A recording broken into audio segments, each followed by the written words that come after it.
Patuloy ang pagmamatigas ng mga illegal settlers sa K9 West Camias sa Quezon City laban sa nakaambang demolisyon doon bukas.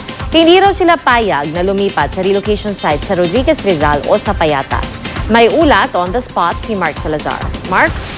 Ang problema kasi nila Pia doon sa Montalban Rizal na relocation daw yung mga kasamahan nila na nag-avail doon ng ibinigay na relocation ay bumalik din sapagkat nung naghabagat naanod rin naman ang mga bahay pati mga gamit nila. Tapos ang bumalik uli ngayon dyan sa West Camias, sa K9.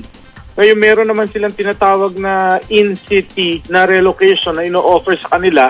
Kaso nung nag-tripping naman daw sila sa may Payata sa gilid kaya mabaho na alanganin daw sa kalusugan ng kanilang mga bata lalong-lalo na. No? So ang problema nga nila, ang gusto sana nila yung on-site relocation, meaning dito na rin lamang. Ito kasi Pia nakapwesto sa may sa may creek.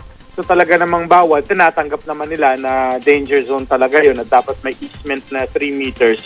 Ang pinakikiusap nila, iurong na lang sana at kung tayuan sila ng tenement, halimbawa, na may easement na 3 meters, yun na lang. Kaya lang problema nila, nabigyan na sila ng deadline, bukas na ito, de-demolish daw sila bukas at sarado na sa anumang dialogo para pag-usapan pa yung kanilang counter offer naman. So, ayaw naman daw nila ng gulo, sino naman daw may gusto ng gulo, pero saan daw ba sila pupunta? Hindi nila alam ang gagawin at sinong kakausapin, kaya nananatili yung barikada na kanilang itinayo rito at hanggang bukas daw yan, bahala na. Ganyan na yung attitude nila sa pag-lapse ng kanilang deadline bukas, Pia.